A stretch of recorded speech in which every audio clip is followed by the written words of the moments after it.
raise more consciousness and feed people life, give people life. Yeah. Well, that is so beautiful. I want to ask you a question while we're on the air. Sure. Did you give your son the iron tonic? Yes. And what happened? Well, my energy level has been up, surprisingly, just like really, I've been having a lot of energy just throughout the day, extended energy, because I know, I have to run my catering company and I have to do a lot of stuff, throughout the day, and a lot of times I find myself a little bit tired at the end of the day, but my energy has been going all through the night. I can't, I've got to calm myself down. I've got so much energy. I remember the first night that you couldn't sleep because you took that stuff and it gave you so much energy. But I want to say this, that is very important. One of the most important things at this juncture is to realize that we have been compromised to the extent that as a black man, when I meet a Christian black man, I am supposed to love him. When I meet a Muslim black man, I'm supposed to love him. Because those brothers and sisters they were not the originators of that religion. But now we find ourselves obeying a dictate that makes us enemy to one another. But if we didn't have any religion, we would be more at peace with each other because we would recognize the brotherhood before the religion. But now it is the religion first. And second, and third. And then there's another thing. Look at what the religion has given us to eat. One says, eat pork, which is going to clog your arteries. The other one said, no, we don't eat pork, we eat lamb. But lamb is going to deliver, the lamb is going to deliver a kind of acidity. They call it lanolin. It's going to clog your arteries and your brain and deliver the what you call the virus they call the anthrax. Yeah, I don't eat pork. I eat lamb. I don't get the kind on my brain, but I get the anthrax in my blood. You see, they have us going and they have us coming. One thing that he escaped, but he's more in the deficit. Brothers, the barometer or the practice should be whenever you see another black person or any other person, you are supposed to give them the love that you would like extended to yourself. That is the only way out of this quagmire, because we are not in love anymore. And once upon a time, the African didn't have any machete to fight it, to take each other's throat. But if you go to Africa today, the Hutus, they find joy. They find joy in taking the head of the Tutsi. Why not? He's my enemy. Can't you see? He's black like me. He has to be my enemy. So instead of us entertaining this thing they call history in Egypt and the history in Bhutan and Tanotova and even Nepal, we better get on the business of saving our hide. That's what we better start doing, and putting those healers that have come to us in check, because the healers are responsible for poisoning us. Look what they have done. Don't take my word for it. Every healer in America is offering our brothers and sisters soybean. Every one of them. And if they're not offering soybean, they're offering aloe vera.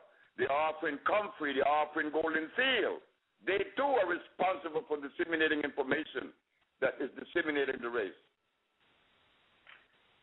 and devastating it. Yes. The question should be, eat right. And we have Lauren Van Der Poel. Eat right. And let me tell you something. What I like about Lauren is that her food, when people eat meat, and you tell them about a vegetarian diet, oh, my God, they just get all shaky. I was one. I'm not better than you guys I'm talking to. I'm in no way better than any one of you. I had to go through the same kind of sacrifice. But I was at a very deep deficit. I was impotent at 30. I wore glasses at 30. I was angry at 30. I weighed 291. So I had to put myself on a 90-day fast. But here I am 47 years later, enjoying life like I have never enjoyed life. Lauren said I have energy. Well, I don't know if I have energy, but I like the level where I'm at. But I would like for every brothers and sisters to enjoy that level of energy. I don't care if you're 105 or 5. You have that right. And we have the method. We prove that in the Supreme Court. We prove that in the field and clinically. What else do we need? What else do we need? It's you, the young adults. You, the young adults. All of you. Like Paul, like Lauren, like the sister that's here right now, Brianna, who is a cinematographer. She's going to do a documentary that has never been done, and we're going to do it together.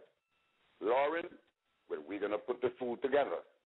Yes, we're going to afford that to our brothers and sisters all over the United States. It is time for us to start to doing the things that are practical, that are pragmatic. We got the players. Yes, we do. And you, Paul, you are one, because you have been relentlessly cooperating with me. And I appreciate you and your family and your brothers, especially my. Peace. How you doing, Dr. Sebi? Hey, what you mean? How I'm doing? I better be doing good. See, my man. What's up? What's up, man? Boy, I love you. How you doing? Oh, my. I tell stories about you, boy, how we used to fight. When Kimani was about 2 years, a year old boy, we used to fight. But Kimani, I must say this, you are the youngest person. You are the youngest person on record that has ever taken the Stropharia cubensis. And when I gave it to you, you passed a very large white ball that came out of you. And your mother said, wow, look what came out of Kimani. I said, girl, this is why Kimani was acting crazy. Yeah, it is. It was beautiful. It was beautiful. Oh, Kimani, I love you always. I love you yes, too. Yes, it was beautiful. You children are beautiful. You boys, yes, your mother did a good job, and your sister too. That was beautiful. You all came up well, and that's good. I got some news for you too. I got a daughter. She was born the day after you. She's a Sagittarius. Yeah, 27. 27. It was real close.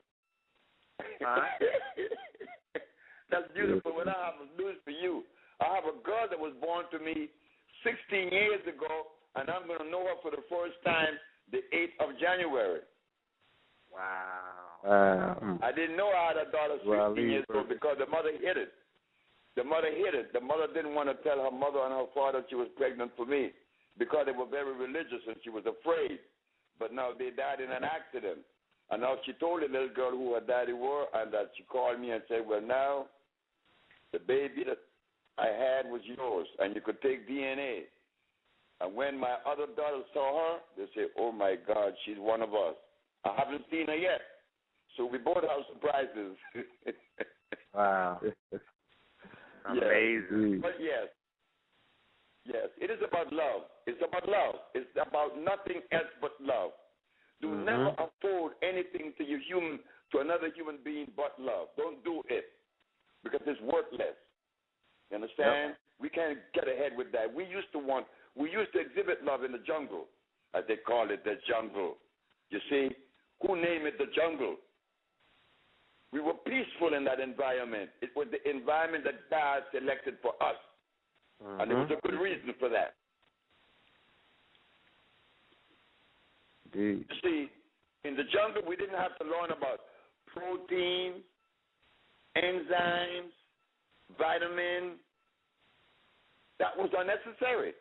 We didn't have to know what pH is about. And nobody knows the scale of pH. They hear talk about it. Well, the pH is balanced. But that doesn't exist. It's either acid or alkali. And why do we have to know the pH now? You have to know the science of hydrogen ion concentration. For what? Well, you see, it's not like it was 6,000 years ago when you niggas live in Africa, you know. When you niggas live in Africa, they were only things that were alkali. They were only alkali substance. But now they are acid substance. Well, how did the acid substance get on the scene? Well, my brothers made it. They made them in Europe. So if you Negroes or niggas don't know about acidity and alkalinity, you're going to poison yourself. But guess what? That is exactly what has been taking place. You only have to go to Jamaica. You only have to go to Trinidad and the Virgin Islands. And what you're going to see on the plate is starch and meat, starch and blood. So when we sit and dialogue with starch and blood in our stomach, are we really dialoguing? Or are we talking nonsense? And I could tell you it was nonsense because I'm 77 years old. And for 57 years, I've been hearing the nonsense. And we have not done anything yet. But I took my energy along with your mother and built a village in Honduras, a healing village. And all these leaders, all these years, with all this money and all this following, what have they built? They were talking nonsense. We can't do that anymore. We have to retreat, go back, and start again. And look at the food that we have been eating. You understand? We better look at the food that we have been eating. We better stop it. There's a city in Philadelphia named Beverly that is selling raw food, and it is very good. Very, very good. And we should investigate her. So people are trying because we need it. I mean, we are crying out. We need love, man. We need a love right now. We don't need religion and philosophy. We need